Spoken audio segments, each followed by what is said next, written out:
ಆರಂಭವಾಗಿದೆ. ಭಾರತ ದಾಳಿಗೆ ಲಾಹೋರ್ ಅಲ್ಲೋಲ ಕಲ್ಲೋಲ. ಈಗಾಗಲೇ ಒಮ್ಮೆ ಕೊಟ್ಟಾಗಿತ್ತು, ಈಗ ದೊಡ್ಡ ಪ್ರಮಾಣದಲ್ಲಿ ಕೊಡ್ತಾ ಇದೆ. ಲಾಹೋರ್ನಲ್ಲಿ ಸರಣಿ ದಾಳಿಗೆ ಪತ್ರಗೊಟ್ಟು ಹೋಗಿದೆ ಪಾಕಿಸ್ತಾನ. ಲಾಹೋರ್ ಮೇಲೆ ಕ್ಷಿಪಣಿ ಡ್ರೋನ್ ದಾಳಿಯನ್ನ ನಡೆಸಿದೆ. ಅವರು 100 ಹಾರಿಸಿದ್ರೆ ನಮ್ಗೆ 200 ಹಾರಿಸೋಕು ಗೊತ್ತು ಅನ್ನೋದನ್ನ ಈಗ ಭಾರತೀಯ ಸೇನೆ ತೋರಿಸ್ತಾ ಇದೆ. ಲಾಹೋರ್ ಮೇಲೆ ಸರಣಿ ಮಿಸೈಲ್ಗಳ ದಾಳಿ ನಡೀತಾ ಇದ್ದು, ಭಾರತ ದಾಳಿಗೆ ಲಾಹೋರ್ ಅಲ್ಲೋಲ ಕಲ್ಲೋಲವಾಗಿದೆ, ಪತ್ರಗೊಟ್ಟು ಹೋಗಿದೆ. ಸರಣಿ ದಾಳಿಯನ್ನ ನಿರೀಕ್ಷೆ ಮಾಡಿರಲಿಲ್ಲ. ಆರಂಭ ಮಾಡಿದ ಕೆಲವೇ ಹೊತ್ತುಗಳಲ್ಲಿ ಭಾರತ ಕೂಡ ಅದಕ್ಕೆ ಪ್ರತಿಕ್ರಿಯೆಯನ್ನ ಕೊಡ್ಲಿಕ್ಕೆ ಆರಂಭ ಮಾಡಿದೆ. ಭಾರತ ಆರಂಭದಲ್ಲಿ ಈ ರೀತಿಯ ಹೆಜ್ಜೆಗಳನ್ನ ಇಟ್ಟಿರಲಿಲ್ಲ. ಆದ್ರೂ ಕೂಡ ಪಾಕಿಸ್ತಾನ ಮತ್ತೆ ಕೆಣಕೊಂಡು ಬಂತು.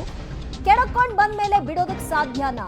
ಯುದ್ಧವನ್ನೇ ಬಯಸ್ತಾ ಇದೆ ಪಾಕಿಸ್ತಾನ ಅನ್ನೋದಾದ್ರೆ ಹಾಗೇ ಬಿಡ್ಲಿ ನೋಡೋಣ ಅಂತ ಈಗ ಭಾರತವು ಕೂಡ ಅಣಿಯಾದಂತೆ ಕಾಣಿಸ್ತಾ ಇದೆ. ಅದರ ಪರಿಣಾಮ ಸರಣಿ ದಾಳಿಗಳನ್ನ ಭಾರತ ಕೂಡ ಮಾಡಲಿಕ್ಕೆ ಆರಂಭಿಸಿದೆ. ಲಾಹೋರ್ ಮೇಲೆ ಕ್ಷಿಪಣಿ ಡ್ರೋನ್. ಅವರು ಈಗ ರಾಜಸ್ಥಾನದಲ್ಲಿ ಒಟ್ಟು 70 ಕ್ಷಿಪಣಿಗಳನ್ನ ಹಾಕಿದ್ರು. ಆ 70ನ್ನು ಕೂಡ ನಾಶಪಡಿಸಿದೆ. ಈಗ ನಮ್ಮಿಂದ ಹೋಗಿರೋದನ್ನ ಅವ್ರು ಹೇಗೆ ತಡಿತಾರೆ? ಇದರ ಅಟ್ಯಾಕ್ ನ ಪರಿಣಾಮಗಳೇನಾಗುತ್ತೆ? ಅದರ ಬಗ್ಗೆ ಮಾಹಿತಿ ಕೊಡ್ತಾರೆ ನಮ್ಮ ಆಂಕರ್ ಅರುಣ್ ಬರ್ಗೇರ. ಅರುಣ್, ಲಾಹೋರ್ ಮೇಲೆ ಈಗ ಸರಣಿ ಮಿಸೈಲ್ ದಾಳಿಯನ್ನು ನಡೆಸಿದೆ.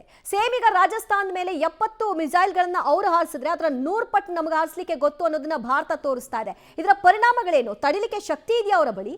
ಸಾಧ್ಯನೇ ಇಲ್ಲ. ಈಗ ಅವರು ಹಾಕಿರುವಂತ 100 ಕ್ಷಿಪಣಿಗಳು 50 ಡ್ರೋನ್ಗಳೇನಿದೆಯಲ್ಲ, ಆ ರೀತಿಯಲ್ಲಿ ಭಾರತ ಏನಾದರೂ ವಾಪಸ್ ಕೊಟ್ಬಿಟ್ರೆ ಅವ್ರ ಹತ್ರ ಇಟ್ಕೊಳ್ಳೋಕ್ಕೂ ಕೂಡ ಏನು ಇಲ್ವಲ್ಲ.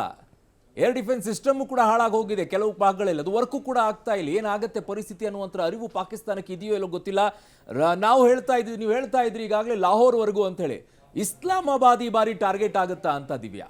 ಕಾರಣ ಇಸ್ಲಾಮಾಬಾದ್ ಟಾರ್ಗೆಟ್ ಆಗುತ್ತೆ ಅಂತ ಏನು ಹೇಳ್ಕೊಂಡು ಬರ್ತಾ ಇದ್ರು. ಮೋಸ್ಟ್ಲಿ ಭಾರತ ಈ ಬಾರಿ ಇಸ್ಲಾಮಾಬಾದ್ಗೆನೆ ಗುರಿ ಇಡುತ್ತೆ. ಲಾಹೋರನ್ನ ಚಿಂದಿ ಚಿತ್ರಾನ್ನ ಆಗಿ ಹೋಗುತ್ತೆ ಅಂತ ಕಾಣಿಸ್ತಾ ಇದೆ.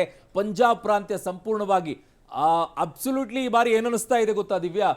ಇದೇ ರೀತಿ ಮುಂದುವರೆದ್ರೆ POK ಅಂತೂ ಹೋಗುತ್ತೆ ಅಂತ ಕಾಣಿಸುತ್ತೆ. ಕ್ಯಾಪ್ಚರ್ ಮಾಡ್ಕೊಳ್ತಾರೆ. ಬಟ್ ಈಗ ಸದ್ಯಕ್ಕೆ ಕೊಡ್ತಾ ಇರುವಂತ ಏಟು ಸಂಪೂರ್ಣವಾಗಿ ಲಾಹೋರ್ ಕೇಂದ್ರೀಕೃತವಾಗ್ತಾ ಇದೆ.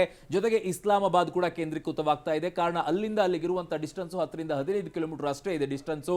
ಇವತ್ತು ಆಗ್ಲೇ ನಾವು ಕೊಟ್ಟಿದ್ವಿ ಲಾಹೋರ್ಗೆ, ಈಗ ಮತ್ತೊಮ್ಮೆ ಲಾಹೋರ್ಗೆ ಕೊಡ್ತೀವಿ ನಾವು, ಅನುಮಾನನೇ ಇಟ್ಕೊಳ್ಬೇಡಿ. ಬಟ್ ಇವತ್ತಿನ ರಾತ್ರಿ ಮಾತ್ರ ಪಾಕಿಸ್ತಾನದ ಜನ ನಿದ್ದೆ ಮಾಡೋ ಹಾಗೆ ಇಲ್ಲ.